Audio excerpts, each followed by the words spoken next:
Sir 1991 सालापासून विधिमंडळामध्ये झालेला दादांचा राजकीय प्रवास,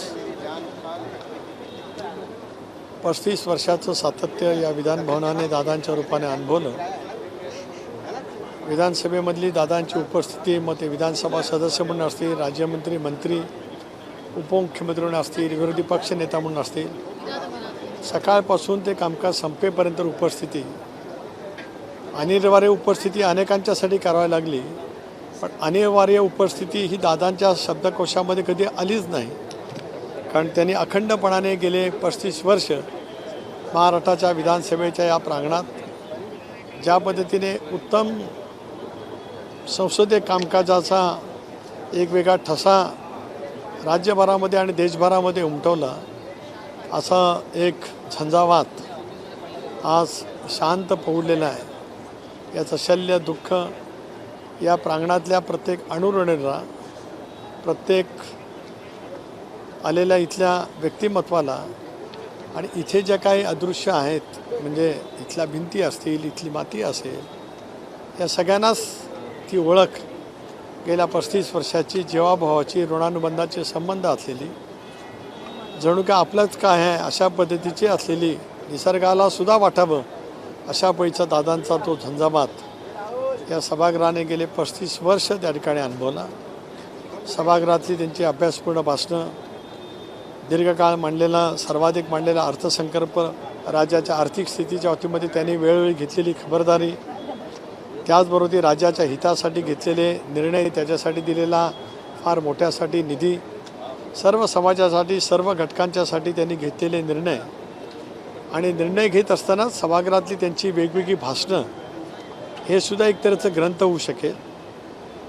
मग ते आमदार म्हणून केलेलं असेल, राज्यमंत्री म्हणून केलेलं असेल, मंत्री म्हणून असेल, विरोधी पक्षनेता असेल, उपमुख्यमंत्री असेल, किंवा अर्थसंकल्पीय चर्चेच्याद्वारे त्यांनी केलेलं भाषण असेल, ही सुद्धा एक तऱ्हेचं ग्रंथ त्या ठिकाणी होईल. हलकं फुलकं बोलणं, विनोद, एखाद्या विषयावरती तत्काळ आपलं मत त्या ठिकाणी व्यक्त करणं, एक विलक्षण पद्धतीची हातोटी ही दादांनी या विधानसभेच्या प्रांगणामध्ये दीर्घकाळ त्या ठिकाणी दाखवलेली आहे.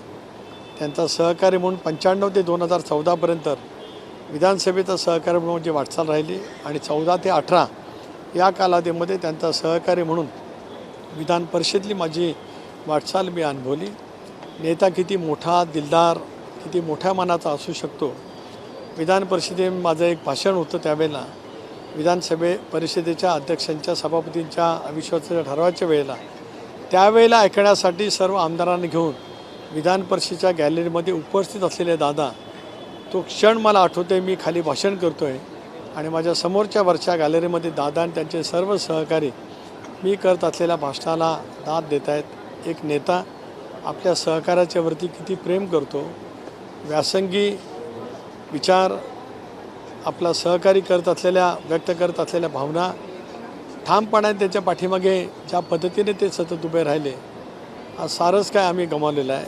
मी व्यक्तिगत जीवनामध्ये खूप गमावलं आहे, या विधानभवनाच्या प्रांगणाने सुद्धा खूप गमावलं आहे, मंत्रालयाच्या इमारतीने खूप गमावलं आहे, प्रशासनाने सुद्धा गमावलं आहे आणि महाराष्ट्रातल्या 13 कोटी जनतेने सुद्धा आपल्या जवळचा, आपल्या कुटुंबातील एक व्यक्ती आज आपल्यातून गेला आहे. ही हळ प्रत्येकाच्या मनामध्ये दीर्घकाळ त्या ठिकाणी राहील. त्यांच्या विना विधानसभेच्या प्रांगणात प्रवेश हा आमच्या सर्वांच्यासाठी खूपच क्लेशकारक नक्कीच त्या ठिकाणी आहे. असंख्य अशा आठवणी आहेत या प्रांगणातल्या, की ज्या आठवणीच्या वरतीच पुढचं जीवन जगणं एवढंच माझ्या हातात आहे. धन्यवाद.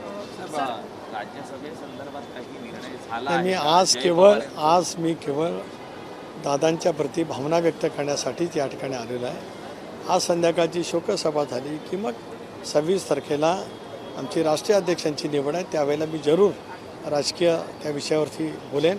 आजचा विषय माझा सीमित ह्या प्रांगणामध्ये येणं, इथल्या मातीला स्पर्श करणं आणि दादांची आठवण हृदयामध्ये साठवणं, ह्याच भावनेतून आज मी या प्रांगणामध्ये आलो. धन्यवाद. एबीपी माझा, उघडा डोळे बघा नीट.